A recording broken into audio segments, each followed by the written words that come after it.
ছাত্র জনতার অভ্যুত্থানকে বিতর্কিত করতে ফ্যাসিস্ট সরকারের দোসররা দেশ বিদেশি নানা ষড়যন্ত্র চালিয়ে যাচ্ছে। এদের বিরুদ্ধে সকল মতভেদ ভুলে সোচ্চার থাকতে বলে জানিয়েছেন গণসংহতি আন্দোলনের প্রধান সমন্বয়কারী জোনায়েদ সাকি। তিনি আজ রাজধানী শাহবাগে মৌলানা আব্দুল হামিদ খান ভাসানীর ৪৮তম মৃত্যুবার্ষিকী উপলক্ষে গণসংহতি আন্দোলন আয়োজিত সমাবেশে বক্তৃতাকালে এ কথা বলেন। রিপোর্ট শফিউল্লাহ সুমনের।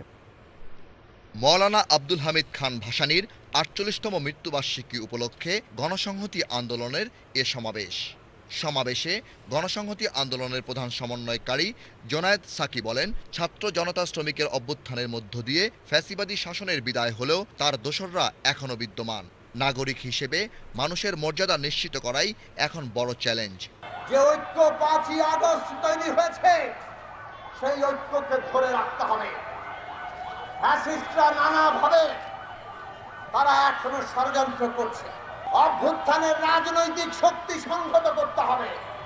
অভ্যুত্থান যদি সফল করতে হয়, যে অভ্যুত্থান এবং দ্বিতীয় পর্বে আছে নতুন রাষ্ট্র নির্মাণ, নতুন গণতান্ত্রিক ব্যবস্থা নির্মাণ, তাতে তার শক্তি আপনাদেরকে সংহত করতে হবে। ওই মৌলানা ভাসানী বলেছেন, জনগণের সংগ্রাম পারমাণবিক বোমার চাইতেও শক্তিশালী।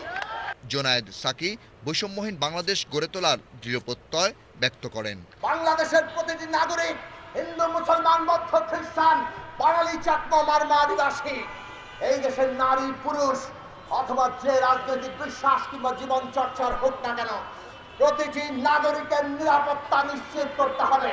সমাবেশে বক্তারা নতুন রাজনৈতিক বন্দোবস্ত ও রাষ্ট্রীয় সকল প্রতিষ্ঠানের আমূল সংস্কারের দাবি জানান। পরে সমাবেশ থেকে এক মিছিল বের হয়ে রাজধানীর বিভিন্ন সড়ক প্রদক্ষিণ করে। শফিউল্লাহ সুমন, বাংলাদেশ টেলিভিশন, ঢাকা।